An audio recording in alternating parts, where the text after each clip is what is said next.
Surat kaleng yang mengungkap rahasia menggemparkan di sebuah kota dan berakhir dengan pembunuhan. Stay away from Massey. Don't lie when questioned about knowing him. I know where you live. I've been observing your house and know you have children. This is no joke. Please take it seriously. Everyone concerned has been notified, and everything will be over soon.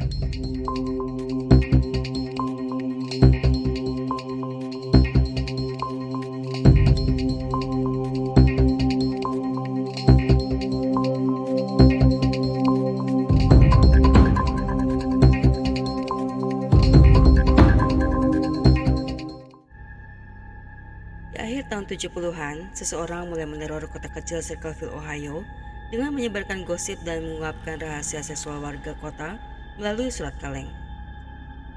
Mirip seperti film Gossip Girl, tetapi dengan bumbu perceraian, pembunuhan, dan hukuman palsu. Surat-surat ini disusun dengan huruf kapital dengan gaya bahasa yang sama.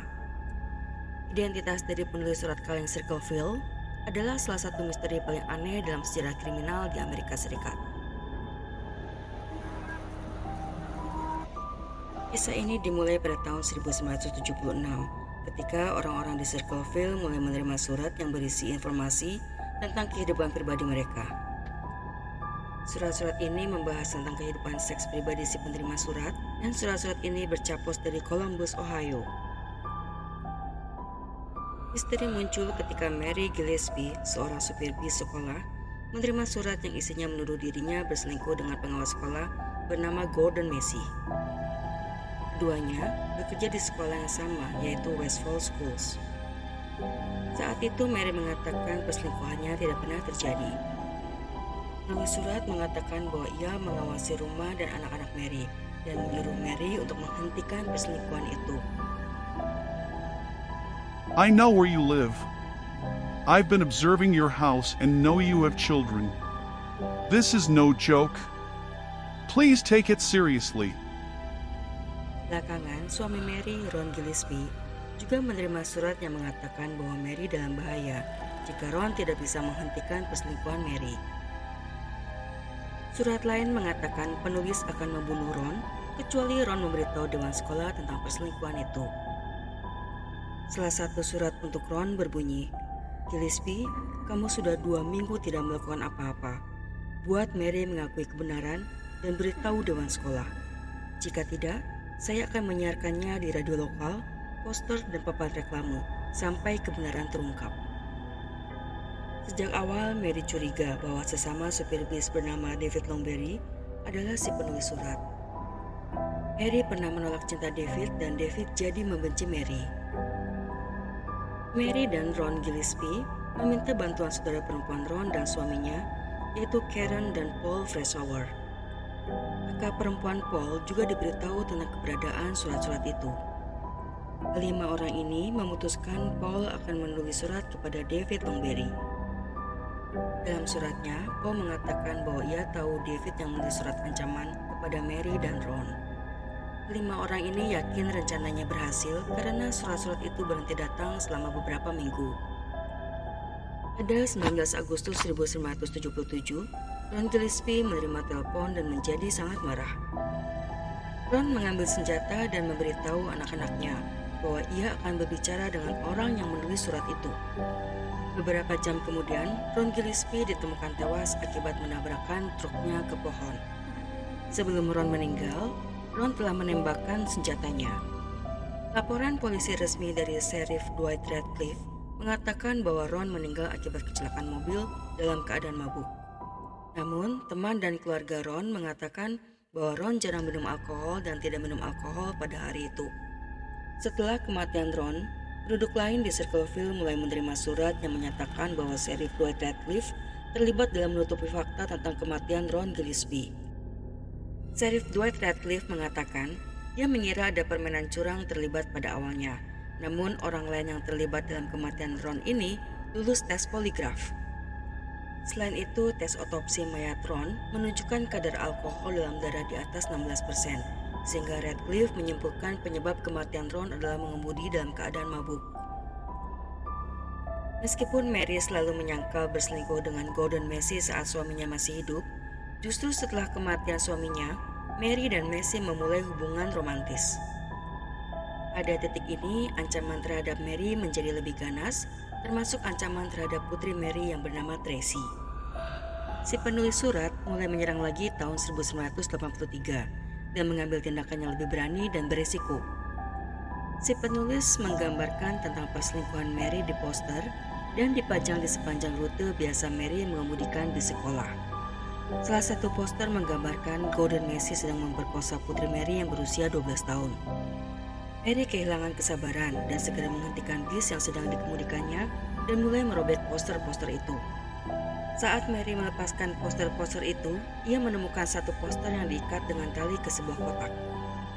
Ketika Mary membuka kotak itu, dia sangat terkejut menemukan senjata api otomatis di dalam kotak. Jika Mary melepas poster itu, tali yang menghubungkannya ke pelatuk pistol akan tertarik, pelurunya akan terlepas dan Mary akan tertembak.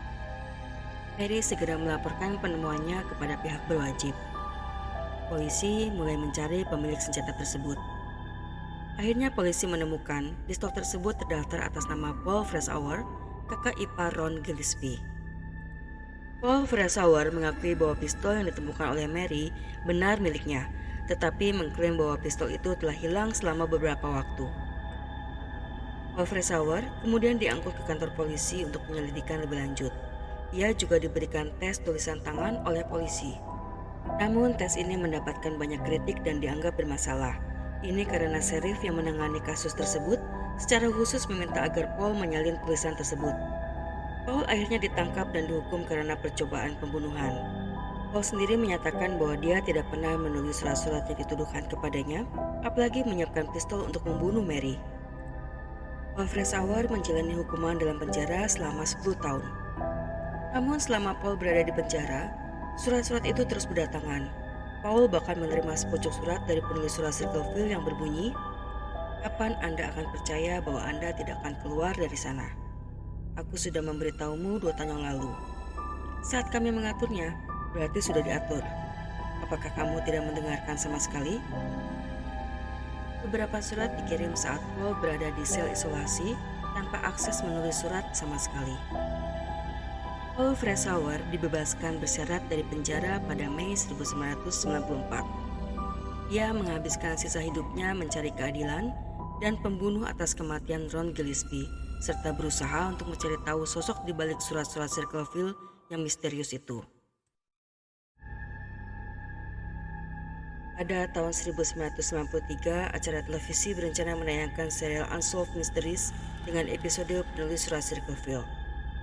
Sebelum syuting episode ini, produser acara menerima kartu pos yang berbunyi, "Lupakan Circleville, Ohio. Jika Anda datang ke Ohio, Anda akan menerima akibatnya. Penulis Circleville." Produser tidak terpengaruh dan segmen tersebut difilmkan dan disiarkan, termasuk wawancara dengan Paul Freshour yang baru saja dibebaskan bersyarat. Kartu pos ini adalah salah satu komunikasi terakhir yang dikirim oleh penulis Circleville. Tidak ada surat yang dikirim setelah tahun 1994.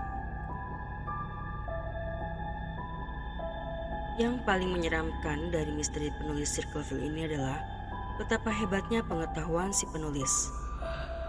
Penulis ini tahu begitu banyak rahasia orang-orang yang tinggal di kota Circleville. Selain pasangan Gillespie, ada beberapa surat lain untuk warga Circleville. Di salah satu surat, ia menuduh jaksa penuntut dalam persidangan Paul Freshour telah membunuh seorang wanita hamil. Jaksa tersebut, Roger Klein, walaupun tidak membunuh, ternyata benar berselingkuh dengan wanita yang meninggal ini, dan Klein adalah ayah dari anak yang dikandung si wanita ini. Surat lain menyebutkan bahwa Dr. Ray Carroll yang mengautopsi Ron Gillespie adalah seorang pedofil. Pada tahun 1993, Ray Carroll secara resmi didakwa dengan 12 tuduhan amoralitas, kejahatan seks, eksploitasi anak di bawah umur, pornografi, pencabulan, dan perbuatan tidak senonoh. Jadi, siapa penulis surat Circleville? Ada beberapa teori. Paul Freshour. Paul menjalani hukuman 10 tahun penjara atas percobaan pembunuhan Mary Gillespie. Dia meninggal pada tahun 2012 dan mempertahankan diri bahwa dia tidak bersalah dan telah menjalani hukuman palsu. Mary Gillespie. Mungkin Mary terlibat. Bagaimana dia bisa menghentikan bisnya dan menurunkan satu poster yang telah dipasangi jebakan pistol tanpa terluka? Belakangan terungkap bahwa Mary berselingkuh dengan Gordon Massey dan kemudian suaminya terbunuh. Hal ini mungkin dia inginkan terjadi pada saat itu. Namun beberapa poster yang dipasang oleh penulis surat berisi rumor tentang Putri Mary yang berusia 12 tahun, jadi kecil kemungkinannya dia adalah si penulis. David Longberry. David adalah supir bis yang awalnya dicurigai oleh Mary Gillespie. Pada tahun 1999, ia memperkosa seorang gadis berusia 11 tahun dan dalam pelarian polisi sebelum meninggal karena bunuh diri. Karen Freshour. Karen adalah istri Paul dan saudara perempuan Ron Gillespie. Perceraian Paul dengan Karen sangat buruk dan Karen memiliki akses ke pistol Paul dan bisa saja Karen menjebak Paul. William Massey. William Massey adalah putra Gordon Massey. Target pertama surat-surat Circleville adalah Mary Gillespie dan subjek surat-surat itu adalah ia harus mengakhiri perselingkuhannya dengan Gordon Massey. Beberapa dari surat itu ditandatangani dengan huruf W, membuat beberapa orang mencurigai putra Gordon Massey, yaitu William. Pria dengan mobil Chevrolet El Camino. 20 menit sebelum Mary menemukan jebakan pistol, seorang supir bis wanita mengamati seorang pria yang mencurigakan berdiri di dekat mobil El Camino berwarna kuning. Mary membuka kotak berisi pistol di lokasi tersebut. Sementara itu, diketahui bahwa Paul Freshour tidak memiliki kendaraan seperti itu. Seorang pria yang dikencani Karen Freshour saat itu mengendarai kendaraan El Camino berwarna kuning. Mungkin juga ada lebih dari satu tersangka. Bisa jadi selain penulis surat utama, ada beberapa penduduk Circleville yang ikut-ikutan menulis surat. Mungkin begitu surat-surat itu dimulai, banyak orang menggunakan kesempatan untuk menyampaikan keluhan mereka. Namun yang pasti, tidak ada yang mendengar lagi dari penulis surat Circleville sejak tahun 1994 ketika segmen Unsolved Mysteries ditayangkan. Bagaimana menurut kalian? Siapa yang membunuh Ron? Dan siapa yang membuat surat-surat Circleville? Terima kasih sudah menonton dan tunggu video kami selanjutnya. Bye.